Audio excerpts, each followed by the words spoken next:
Hello दोस्तों। आज हम जावा के एक ऐसे इंटरफेस पर बात कर रहे हैं जो प्रोग्रामिंग करते समय हमारी कई समस्याओं को सुलझाने में मदद करता है और इसका नाम है रीड राइट लॉक। यह एक मल्टी थ्रेडिंग कॉन्सेप्ट है जिसका उपयोग हम किसी शेयर डेटा को सुरक्षित तरीके से रीड करने और राइट करने के लिए करते हैं। यहाँ पर लिखा है एक रीड राइट लॉक एक इंटरफेस है जो java.util.concurrent पैकेज में उपलब्ध है और इसका उद्देश्य शेयर्ड डेटा को सुरक्षित रूप में पढ़ने और लिखने के लिए लॉकिंग मैकेनिज्म प्रदान करना है। इसमें दो मेथड होते हैं, रीड लॉक और राइट लॉक। ये हम आगे विस्तार से जानेंगे। तो सबसे पहले ये जानते हैं कि रीड राइट लॉक है क्या। मुझे पता है कि आपको थोड़ा समझने में कन्फ्यूजन हो रहा है। चलो इसे एक एग्जांपल के साथ समझते हैं। मान लीजिए मैंने एक ऐप बनाया है जिसका नाम है ई बुक रीडर और यहाँ पर आप ऑनलाइन किताबें पढ़ सकते हैं।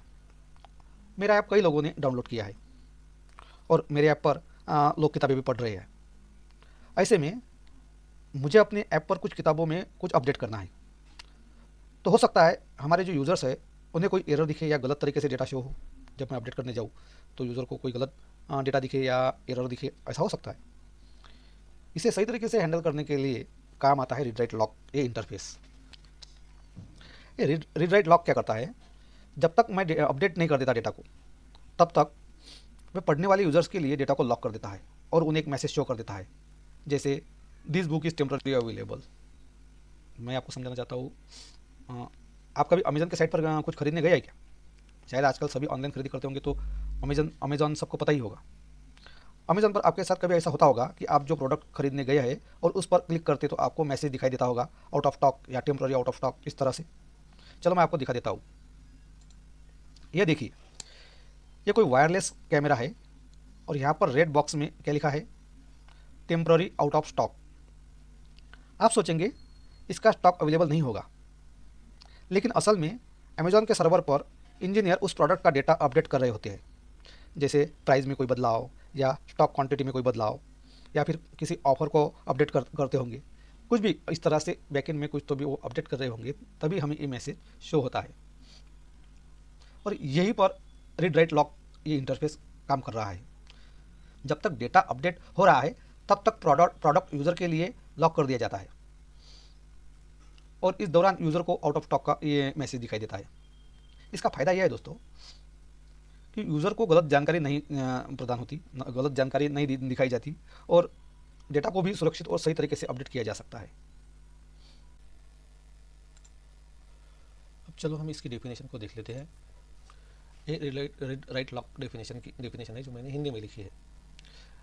रीड राइट लॉक जावा में मल्टी थ्रेडेड प्रोग्रामिंग में डेटा की सुरक्षा और समांतरता यानी कॉन्करेंसी को नियंत्रित करने के लिए महत्वपूर्ण उपकरण है। ये लॉकिंग मैकेनिज्म साझा संसाधनों जैसे यानी शेयर्ड रिसोर्स पर रीड और राइट ऑपरेशन के लिए उपयुक्त है, जिससे डेटा की अखंडता बनी रहती है और प्रदर्शन में सुधार होता है। यह है उसकी डेफिनेशन। यानी रीड राइट लॉक के जरिए हम डेटा की इंटीग्रिटी को बनाए रखते हैं और अपने प्रोग्राम की परफॉर्मेंस में सुधार करते हैं। इसमें जो दो मेथड होते हैं, इन एब्स्ट्रैक्ट मेथड होते हैं, रीड लॉक और राइट लॉक। ये क्या करती है, रीड लॉक क्या करता है कि यूज़र्स को ही लॉक प्रदान करता है यूज़र्स को। यानी जब कोई हमारी प्रोग्राम में डेटा को एक्सेस कर रहा है तो कई लोग डेटा को एक्सेस कर सकते हैं। जैसे हम अमेजोन पर देखते हैं, किसी एक प्रोडक्ट को दुनिया में कई लोग देख रहे होते हैं, एक्सेस कर रहे होते हैं, उसे ऐड टू कार्ट कर रहे होते हैं, उसे खरीद रहे होते हैं, उस पर operation perform readable operation perform होते हैं कई सारे। लेकिन जब डेटा में बदलाव करने की बात आती है, जब डेटा को अपडेट करने की बात आती है, तब राइट लॉक सिर्फ एक विशेष लॉक प्रदान करता है जिसमें सिर्फ एक ही व्यक्ति उसे अपडेट या उसमें बदलाव कर सकता है। यानी हम ये कह सकते हैं रीड लॉक कई तरह के लॉक प्रदान करता है और राइट लॉक ये एक विशेष लॉक प्रदान करता है ताकि डेटा को कहीं से भी पढ़ने के लिए कितने भी लोग डेटा को पढ़ सकते हैं, उसे एक्सेस कर सकते हैं। लेकिन जब उसमें बदलाव करने की बात आती है तो सिर्फ एक ही लॉक वहाँ पर काम करता है और जब बदलाव करते समय ये रीड लॉक को बंद कर देता है। यानी जो रीडर्स होते हैं उन्हें डेटा अपडेट होते समय उस डेटा में हम मैसेज शो करा सकते हैं। इस तरह से रीड राइट लॉक काम करता है। आगे देखते हैं इसका यूज़ क्या है। Read write lock multi threading में तब उपयोगी होता है जब हमें डेटा को पढ़ने और लिखने के लिए कई थ्रेड की आवश्यकता होती है। जैसे आप देखते हैं अमेजोन के साइट पर कितने लोग, दुनिया भर में कितने लोग अमेजोन साइट पर जाते हैं। एक सरी के डेटा को कई लोग कई बार पढ़ते हैं, उसमें ऑपरेशन परफॉर्म करते हैं, जैसे ऐड टू कार्ट करते हैं, उसे खरीदते हैं ना। एक कोई मोबाइल है, समझो एप्पल का आईफोन है, कोई नया मॉडल आया है, तो कई लोग उसे देख रहे हैं, कई लोग उसे उसके डेटा को पढ़ रहे हैं, कई लोग उस पर ऑपरेशन परफॉर्म कर रहे हैं। इस स्थिति में हमें सुनिश्चित करना होता है कि डेटा को सही तरीके से एक्सेस किया जाए, और इसके लिए रीड राइट लॉक काम आता है। और डेटा में जो थ्रेड डाटा करप्शन या रेस कंडीशन जैसी समस्या निर्माण ना हो, इसलिए रीड राइट लॉक अच्छे से काम करता है। अब अ पार्ट ऑफ साइक्रोनाइजेशन। साइक्रोनाइजेशन का मतलब आप जानते होंगे, नहीं जानते तो मैं आपको बता देता हूँ। मान लीजिए कि कोई हस्बैंड वाइफ है और दोनों का एक कंबाइन अकाउंट है, और हस्बैंड के पास कार्ड है, एटीएम कार्ड, और वाइफ के पास पासबुक है। तो हस्बैंड समझो एक ही समय पर हस्बैंड एटीएम मशीन पर जाता है पैसे निकालने के लिए, और वाइफ बैंक में जाती है। यहाँ पर एक ही टाइम पर अगर वे पैसे निकालते हैं तो प्रॉब्लम आ सकती है। मान लो कि उनके खाते में 10,000 रुपये है, और वाइफ भी बैंक में 10,000 रुपये निकालने गई है, और हस्बैंड भी एटीएम मशीन पर 10,000 रुपये निकालने गया है, और एट ए टाइम दोनों सेम पैसे निकाल रहे हैं। तो क्या होगा, इसमें प्रॉब्लम आएगी, या बैंक में माइनस में तो बैलेंस बैंक नहीं दिखाएगी। यहाँ पर काम आता है सिंक्रोनाइजेशन। जब डेटा को एक्सेस किया जाता है किसी एक के द्वारा, तो वहाँ पे दूसरे के द्वारा जो डेटा एक्सेस होता है, तो वहाँ पे वो उसे रोक दिया जाता है, जिसे हम रेस कंडीशंस बोलते हैं। मतलब गलत परिणाम हो सकते हैं यहाँ पर। अगर दोनों ही बैंक में जाकर पैसे निकाल रहे हैं तो माइनस में डेटा दिखा सकते हैं, ये गलत परिणाम है। इसे रेस कंडीशन को रोकने के लिए सिंक्रोनाइजेशन का यूज़ होता है। साथ ही डेटा इंटीग्रिटी, सही तरह से डेटा को बनाए रखना जरूरी होता है, ताकि किसी भी समय डेटा सही और संपूर्ण हो। यानी जो डाटा हमें दिखे, अगर मैं बैंक में जाता हूँ और मैं चेक करता हूँ बैलेंस, तो मुझे जो डाटा दिखता है वो सही तरह से दिखना जरूरी होता है, जिसे हम डाटा इंटीग्रिटी बोलते हैं। तो डाटा इंटीग्रिटी को सही तरह से मैनेज करने के लिए भी सिंक्रोनाइजेशन का यूज़ होता है। डेडलॉक, जो मैंने अभी बात कही है, कभी कभी जब दो थ्रेड एक दूसरे से डेटा प्राप्त करने के लिए इंतजार करते हैं, उसे एक डेडलॉक हो सकता है। इस तरह के प्रॉब्लम्स को रोकने के लिए सिंक्रोनाइजेशन की स्थिति में रीड राइट लॉक काम आता है। ये एक बहुत बढ़िया इंटरफेस है जो प्रॉब्लम्स को हैंडल कर रहा है।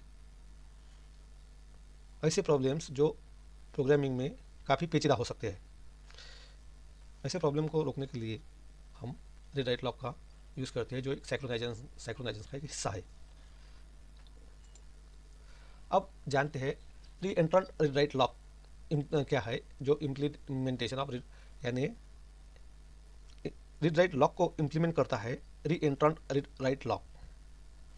मैंने आपको शुरुआत में ही बता दिया था कि रीड राइट लॉक सिर्फ एक इंटरफेस है जिसमें रीड और राइट लॉक के लिए आवश्यक मेथड की डिक्लेरेशन होती है, जो अब्स्ट्रैक्ट होती है। अब एक इंटरफेस को जब हम किसी क्लास में लेते हैं, इसे इम्प्लीमेंट करते हैं, तो हमें उसके मेथड को भी ओवरराइट करना पड़ता है।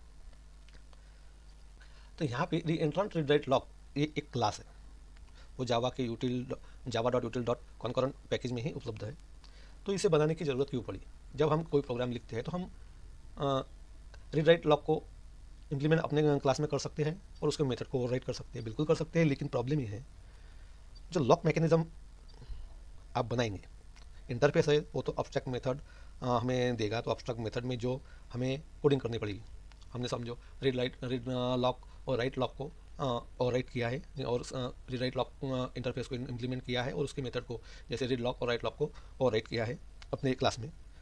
तो उसका जो मैकेनिज्म है, लॉकिंग मैकेनिज्म, वो तो हमें बनाना पड़ेगा।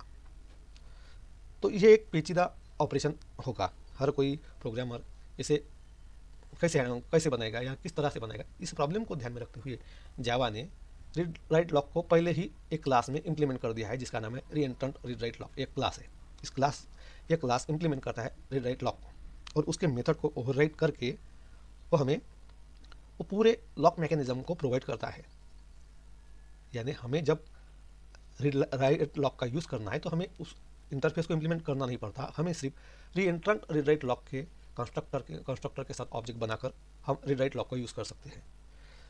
यहाँ पर नोट्स में हम वही बता रहे हैं, रीड राइट लॉक सिर्फ एक इंटरफेस है जिसमें रीड और राइट लॉक के लिए आवश्यक मेथड की डिक्लेरेशन होती है। री एंट्रेंट रीड राइट लॉक का एक इम्प्लीमेंटेशन है, यानी यह क्लास रीड राइट लॉक को के इंटरफेस में घोषित सभी मेथड्स को इम्प्लीमेंट करती है। इसका मतलब है कि री एंट्रेंट रीड राइट लॉक क्लास के द्वारा रीड राइट लॉक के सभी मेथड पहले से ही कार्यान्वित ओवर रिडन होते हैं और आप खुद से उन्हें ओवरराइट करने की आवश्यकता नहीं होती। आपको कुछ करना नहीं है, आपको उसके मेथड को ओवरराइट करना नहीं है, मेथड में लॉक मैकेनिज्म बनाना नहीं है। जावा ने आपको प्रोवाइड कर दिया है, आप सिर्फ रीड राइट लॉक का एक ऑब्जेक्ट बनाइए और री एंट्रेंट रीड राइट लॉक का एक ऑब्जेक्ट बनाइए और रीड राइट लॉक के मेथड्स को यूज़ करिए। इतना आसान हमें करके दिया है जावा ने। आगे देखते हैं benefit of read write lock. अब रीड राइट लॉक का सबसे बड़ा फ़ायदा यह है कि रीडर और राइटर को अलग अलग तरीके से संभालता है। सही है, हम अमेज़ॉन का एग्जांपल ले रहे हैं तो हम अमेज़ॉन पे देखते हैं कि कई लोग एक ही डाटा को एक्सेस करते हैं, रीड करते हैं, ऑपरेशन परफॉर्म करते हैं। तो ये काम रीड राइट लॉक ही कर रहा है। जब कोई थ्रेड रीड ऑपरेशन करता है तो कई थ्रेड एक साथ रीड कर सकते हैं। एक थ्रेड कई तरह के लॉक प्रदान करता है जो एक साथ रीड कर सकते हैं। और जब कोई थ्रेड राइट का ऑपरेशन करता है तो कोई थ्रेड उसे पढ़ने लिखने नहीं आ सकता।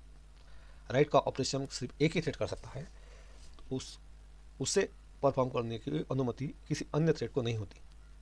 इससे डेटा की सुरक्षा बनी रहती है, क्योंकि राइट ऑपरेशन के दौरान कोई भी अन्य थ्रेड डेटा को पढ़ नहीं सकता। ये एक बहुत बड़ी बात है। जैसे हमने देखा यहाँ पर, ये देखिए, ये जो ये वेबसाइट है अमेज़ॉन की, यहाँ पर इस प्रोडक्ट पर ये लॉक लगा हुआ है, टेम्पररी आउट ऑफ स्टॉक, ये दिखा रहा है। यानी हम इसे अब खरीद नहीं सकते, हम इस पर कोई ऑपरेशन परफॉर्म नहीं कर सकते। जब इसका अपडेशन हो रहा है या इसे अपडेट किया जा रहा है या इस पर राइट लॉक का ऑपरेशन परफॉर्म हो रहा है, तब रीड लॉक ऑटोमेटिकली बंद हो जाता है। इसमें कोई ये डाटा कोई रीड नहीं कर सकता, इस पर कोई ऑपरेशन परफॉर्म नहीं कर सकता और आप यहाँ से इसे ऐड टू कार्ड नहीं कर सकते। अगर मान लो कि ऐसा नहीं होता, अगर राइट लॉक का यूज़ नहीं करते हम, तो क्या होता, यहाँ पे हमें समझो इसकी कीमत यहाँ पे हमें 2000 रुपीज़ दिख रही है, तो हमें वो दिखती, ऑपरेशन बैकएंड में परफॉर्म हो रहा है अपडेशन का, हमें यहाँ पे 2000 कीमत दिख रही है। हम इस पर क्लिक करते हैं, ऐड टू कार्ट जाते हैं, तब हमें पता चलता है कि ये वास्तव में 2000 में नहीं 3000 में है, वो अभी अपडेट हो गया है। तो क्या होगा, ये होगा कि जब हम हमारा ट्रस्ट इस वेबसाइट से कम हो जाएगा। हमें लगेगा कि ये बताते कुछ और है और दिखाते कुछ और है। इस तरह से हमारा इस पर का एक विश्वास कम हो जाएगा। इस विश्वास को, ट्रस्ट को बनाए रखने के लिए, डेटा को सही तरीके से दिखाने के लिए रीड राइट लॉक का यूज़ होता है। दोस्तों, एक बहुत ही बेहतरीन और आवश्यक ये इंटरफेस है और हमें कुछ करना नहीं है। हमें इसे यूज़ करने के लिए सिर्फ री एंट्रेंट रीड राइट लॉक क्लास का ऑब्जेक्ट बनाना है। हमें इंटरफेस को ना इम्प्लीमेंट करना है, ना रीड और लॉक मेथड में लॉक मैकेनिज्म लिखना है। हमें कुछ करना नहीं है, जावा ने बना के दिया है हमें सिर्फ री एंट्रेंट रीड राइट लॉक को इस्तेमाल करना है।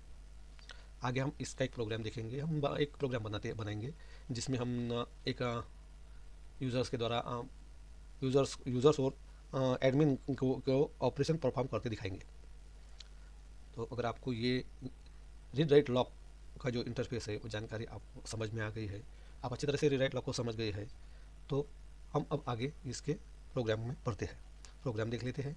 तो हम आ जाते हैं अपने इंटेलिज आइडिया पर और यहाँ से एक न्यू प्रोजेक्ट क्रिएट करते हैं। इसको नाम देते हैं दोस्तों मल्टी थ्रेडिंग। हम मल्टी थ्रेडिंग के सभी ट्यूटोरियल्स इसमें ही रखेंगे।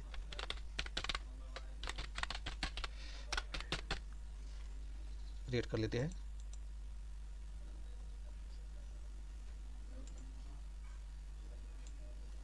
सबसे पहले मेन क्लास यहाँ से डिलीट कर देते हैं।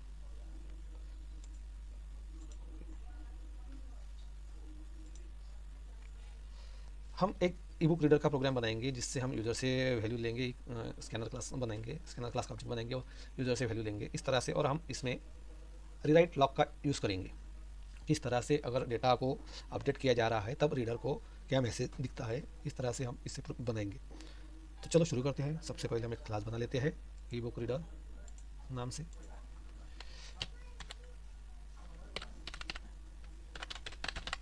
एंटर करते हैं और इसमें मेन मेथड बनाते हैं। हम क्रिएट कर लेते हैं, ठीक है। सबसे पहले हम क्या करते हैं, यहाँ पर रीराइट लॉक के जो मेथड्स है हम उनका यूज़ करते हैं। इसके लिए हमें क्या करना होता है कि री एंट्रेंट रीराइट लॉक जो क्लास है उसका हमें ऑब्जेक्ट बनाना पड़ता है। तो हम क्या करते हैं, चलो उसे बनाते हैं और रीड राइट लॉक के मेथड को यूज़ करते हैं।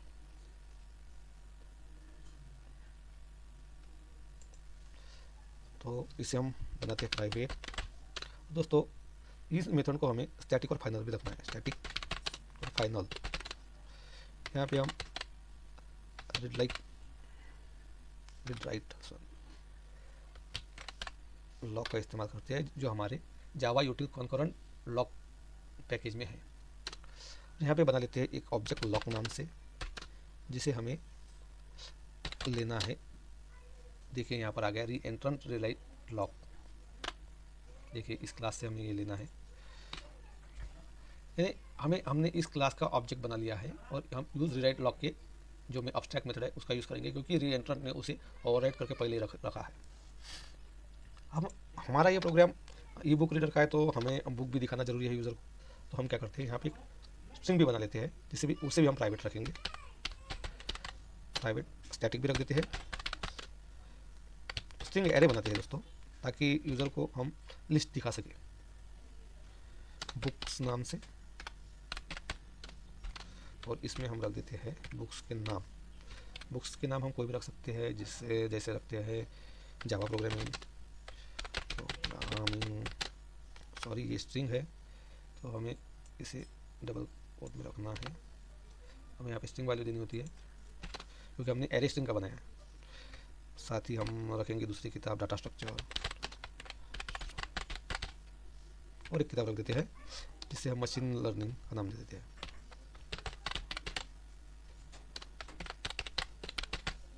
ठीक है, एक किताब भी हमने रख दिया है, एरे बना लिया है बुक्स नाम का। तो चलो अब अपने मेन यहाँ पर हम एक स्कैनर क्लास बना लेते हैं। Scan is equal to new scanner में हम सिस्टम डॉट को देते हैं। और ये स्कैनर हमारा स्कैनर पैकेज भी आ गया है। यहाँ पे देखिए ये सभी तीन पैकेज जावा डॉट यूटिल पैकेज में ही उपलब्ध है। यहाँ से क्या करते हैं, हम यूज़र को सबसे पहले हम यूज़र को मैसेज दिखाते हैं एंटर योर नेम, यानी हम यूज़र के नाम के साथ ऑपरेशन परफॉर्म करेंगे। एंटर योर नेम, हम इसे सामने रखेंगे तो इसे प्रिंट करेंगे सिर्फ। इसके बाद हम यूज़र को और वैल्यू ले लेते हैं। यूज़र की नेम ले रहे हैं तो स्ट्रिंग वैल्यू में हमें name is equal to scan dot next line. User से हमने वैल्यू ले ली है, यहाँ हम इसे यूज़र नेम कर देते हैं, यूज़र नेम। यहाँ पे हम यूज़र से पूछते हैं कि आप किताब पढ़ना चाहते हैं,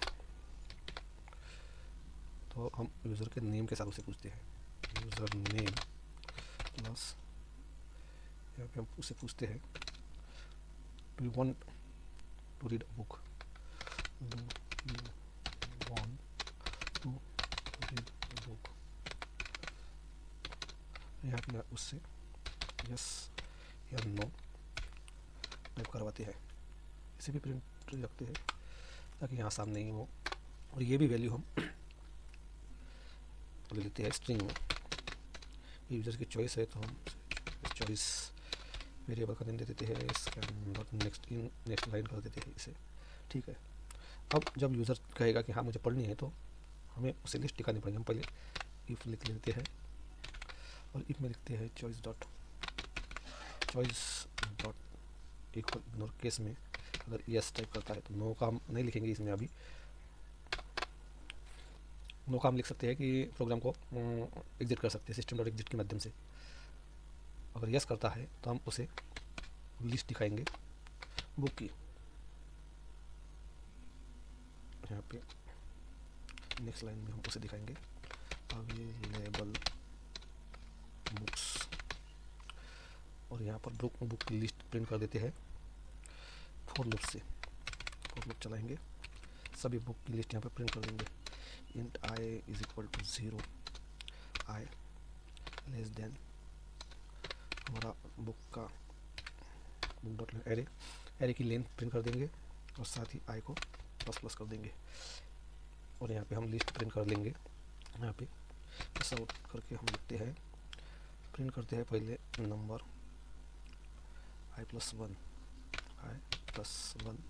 हमारा नंबर प्रिंट हो जाएगा। यहाँ पर प्लस करते हैं, पॉइंट दे देते हैं, स्पेस दे देते हैं, और यहाँ पे प्लस करके बुक्स को एरे पास कर देते हैं इस तरह से। ठीक है, हमारी बुक की लिस्ट प्रिंट हो गई है। अब यूज़र को पूछना है कि कौन सी बुक आप पढ़ना चाहते हैं। एस आउट लिखते हैं और यहाँ पर पूछते हैं choose book number two read. ठीक है, इसे प्रिंट एन ही रखते हैं, प्रिंट ही रखते हैं ताकि यूज़र सामने ही प्रिंट कर सके। इसको वहाँ पे बुक चॉइस ले लेते हैं। Book choice is equal to scan dot next int कर देते हैं। स्कैन का spelling scan dot next int कर देते हैं। इसे इंट में हमने वैल्यू ली है और इसके बाद एक लाइन प्रिंट कर देते हैं, स्कैन डॉट नेक्स्ट लाइन के ज़रिए। यहाँ पर हम एक मेथड बनाएंगे जिसमें हम रीड लॉक का ऑपरेशन परफॉर्म करेंगे, तो उस मेथड को हम यहाँ पर पास कर देंगे। उसके बाद हम जाते हैं यहाँ पर, हम अभी पास कर देते हैं, बाद में पास करते हैं जब हम मेथड बनाएंगे। हम अब उससे पहले हम एडमिन के लिए भी बुक अपडेट करने का कोड लिख लेते हैं। यहाँ पे एडमिन से वैल्यू लेते हैं सॉर्ट के ज़रिए और एडमिन को पूछते हैं, admin do you want to update, do you want to update the book, the books detail. उससे भी हम यस और नो ले लेते हैं, ये हम सामने रखेंगे। तो वैल्यू ले लेते हैं स्ट्रिंग में, सॉरी स्ट्रिंग में ले लेते हैं value admin choice is equal to next scan dot next line. ठीक है, यहाँ पर हम यूज़र की एक मेथड बनाएंगे राइट लॉक की, जिसमें राइट लॉक हम रखें कि मेथड का यूज़ करेंगे, उसे हम यहाँ पर पास कर देंगे। तो चलो हम मेथड बना लेते हैं। सबसे पहले बनाते हैं हम अब रीडर के लिए एक मेथड बना लेते हैं। रीडर के लिए नहीं, हमने यहाँ पर उससे वैल्यू ली नहीं है अभी। यस, एडमिन अगर यस कहता है तब हमें वैल्यू देनी पड़ेगी। ठीक है, सबसे पहले हम यहाँ पे लिख लेते हैं और यहाँ पर लेते हैं एडमिन चॉइस। एडमिन का स्पेलिंग मैंने कैमल केस में यूज़ करना एक अच्छी प्रैक्टिस होती है। एडमिन चॉइस डॉट अगर केस में यहाँ पर अगर वो यस करता है तो मैं उसे हम यहाँ पर देंगे वैल्यू। हम यहाँ पर उस मेथड पास करेंगे और एल्स भी लिख लेते हैं इसका। एल्स में हम देंगे system out thank you for user के लिए एस आउट दे देते हैं हम थैंक यू, तो दे देते हैं यहाँ पे यूज़र नेम दे देते हैं। ठीक है, और यहाँ से हम स्कैन क्लास को स्कैन डॉट क्लास को क्लोज कर देंगे। ठीक है, तो हम एक और मेथड बना लेते हैं रीड बुक की मेथड बनाते हैं। उसे हम प्राइवेट और स्टैटिक रखेंगे। प्राइवेट स्टैटिक कुछ रिटर्न नहीं कर रही है तो हम इसे वाइट कर देते हैं, लिख लेते हैं रीड बुक में बुक। अब दोस्तों हमें इसमें हमने दो स्ट्रिंग पास करनी है, एक तो यूज़र नेम और दूसरी बुक नेम। तो यहाँ पे स्ट्रिंग देते हैं हम यूज़र नेम और दूसरी स्ट्रिंग देते हैं स्ट्रिंग बुक नेम। ठीक है, इसको देते हैं। ठीक है, इस तरह से। और अब इसमें हम इस्तेमाल करेंगे जो हमने बनाया है object lock dot read lock dot lock. इसे हम लॉक प्रदान कर रहे हैं इसलिए हम लॉक रख रहे हैं। हम ट्राई और कैच में लिखेंगे एक्सेप्शन हैंडल करने के लिए। कैच में लिखेंगे हम एक्सेप्शन और यहाँ पर एक्सेप्शन हैंडल कर लेंगे ई डॉट से। ठीक है, इसे करते हैं नीचे और इसे भी करते हैं नीचे। और ट्राई में हम बता देंगे कि रीडर क्या कर रहा है, किताब पढ़ रहा है, ये हम इसमें बता देंगे। यहाँ पर लिखते हैं आउट, यहाँ पर लिखते हैं यूज़र का नाम दे देते हैं यूज़र नेम हमने क्या किया यहाँ पे यूज़र लिया है उसको भी हम आके प्रॉब्लम ना आए यूज़र नेम और इसे भी हम नेम। ठीक है, यूज़र नेम कर देते हैं रीडिंग बुक कर रहा है, रीडिंग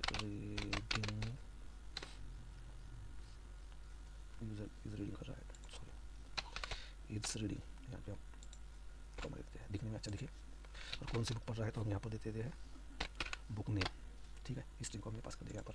अब हमें क्या करना है, ये जो मेथड है हमारी रीड बुक, हमें उसे पास करना है यहाँ पर। कहाँ पर है ये, रीड चूज, यहाँ पर हम पास कर देंगे रीड बुक, और यहाँ पे वैल्यू दे देंगे यूज़र नेम, और दूसरी वैल्यू दे देंगे एरे हमारा कौन सा है, बुक चॉइस जो बुक चॉइस -1, जो बुक चॉइस कर रहा है वो बुक यहाँ पे पढ़ रहा है। इस मेथड को हमने वहाँ पे दे दी। हम राइट लॉक के लिए मेथड लिखते हैं जो एडमिन के लिए होगी, तो इसे भी हम प्राइवेट स्टैटिक रखते हैं, प्राइवेट स्टैटिक, और यहाँ पे लिख देते हैं राइट लॉक राइट बुक। इसे अवॉइड करना पड़ेगा, कुछ रिटर्न नहीं कर रहा है, स्टैटिक अवॉइड। ये कुछ इसमें हमें वैल्यू देनी नहीं है क्योंकि हम एडमिन हम खुद है, तो यहाँ पर मेथड चलाएंगे lock dot right lock dot lock. इसको हमने दोस्तों अनलॉक नहीं किया है, इस मेथड को हमने ट्राई और कैच में जो लिखा है उसे हमने अनलॉक नहीं किया है, तो क्या करते हैं इसे अनलॉक भी कर देते हैं फाइनली इसे हमें क्या करना है, lock dot read lock dot, हमें अनलॉक मेथड भी चलानी पड़ती है ताकि हमारा लॉक बंद हो जाए, अनलॉक, ठीक है। इस तरह से सही है। यहाँ पर आती है, यहाँ पे लॉक हमने बना लिया है, ट्राई और कैच हमें बनाना है। ट्राई कैच में करते हैं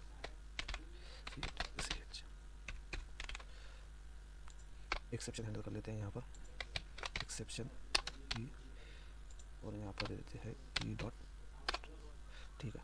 और इसमें हम एडमिन के लिए मैसेज दे देते हैं एसआउट में, हम दे देते हैं अपडेटिंग द बुक्स, ठीक है। और यहाँ पर रीडर के लिए मैसेज दे देते हैं एसआउट में, हम मैसेज देते हैं बुक इज अनअवेलेबल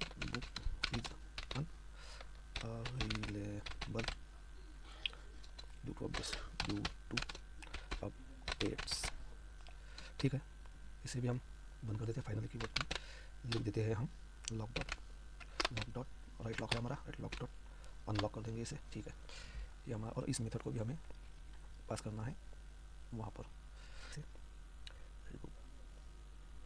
यहाँ पर पास करना है हमें ये मेथड राइट बुक मेथड यहाँ पर पास कर देंगे, ठीक है। हमारा प्रोग्राम बनकर तैयार है, देख लेते हैं, रन करते हैं, रन हो रहा है। ये बुक रीडर देखो यहाँ पर आ गया है, एंटर योर नेम, तो मैं नाम देता हूँ, मेरा नाम है संदीप, जैसे NDIP नाम दे दिया है Sandeep. Do you want to read a book, तो मैं नो के लिए हमने कुछ लिखा नहीं है, तो हमें यस करना है, यस लिख देते हैं। तो हमें ये बुक दिखा रहा है, Java programming data structure machine learning, तो हम एक नंबर दे देते हैं, Sandeep reading is Java programming. अब हम एडमिन को पूछा, admin do you want to update book detail, तो यहाँ पर हम इसे एडमिन यस करता है, तो देखिए बुक अपडेट हो रही है, book is enable due to update, जब तक अपडेट हो रही है तब तक बुक अनेबल है। इस तरह से ये लॉक काम करता है दोस्तों। रीड राइट लॉक इस तरह से काम करता है। बढ़िया प्रोग्राम बनाया है। आपको एक प्रोग्राम, अगर इस प्रोग्राम का सोर्स कोड चाहिए तो मुझे जरूर मैसेज करिए, कमेंट करिए, मैं आपको इसे प्रोवाइड कर दूंगा। अगर आप रीड राइट लॉक को समझ गए हैं या अच्छी तरह से आप नहीं समझे हैं, फिर भी मुझे कमेंट करके बताइए। हो सकता है कि मैंने जो बताया है वो आपके समझ में ना आया हो, इसलिए आप मुझे कमेंट करके बता सकते हैं। यहाँ पे मैं आपको दिखा रहा हूँ, रीड राइट लॉक का हमने यूज़ किया है इस क्लास के माध्यम से, जो जावा यूटिल कॉन्करेंट पैकेज में है। तो इस क्लास के माध्यम से हमने इस इंटरफेस का यूज़ किया है, मैं ये आपको दिखाना चाहता हूँ। यहाँ में रीएंटर रीराइट लॉक का कंस्ट्रक्टर चलाया है, जिसके द्वारा हमने ऑब्जेक्ट बनाया। और ये जो मेथड हमने यूज़ किया है यहाँ पर, ये जो मेथड है lock dot read lock dot unlock lock dot read dot lock, ये जो मेथड है, ये मेथड दोस्तों इसकी है, रीड राइट लॉक की मेथड है। कमेंट करके बता सकते हैं। यहाँ पे मैं आपको दिखा रहा हूँ, रीड राइट लॉक ने यूज़ किया है, आप देख सकते हैं। ठीक है दोस्तों, हमारा वीडियो आपको अगर अच्छा लगा है, आप कुछ सीख रहे हैं हमारे वीडियो से, तो कमेंट में बताइए, हमारे चैनल को सब्सक्राइब करिए, हमारे वीडियो को लाइक करिए। आपका सपोर्ट हमारे लिए बेहद मायने रखता है। चलो दोस्तों।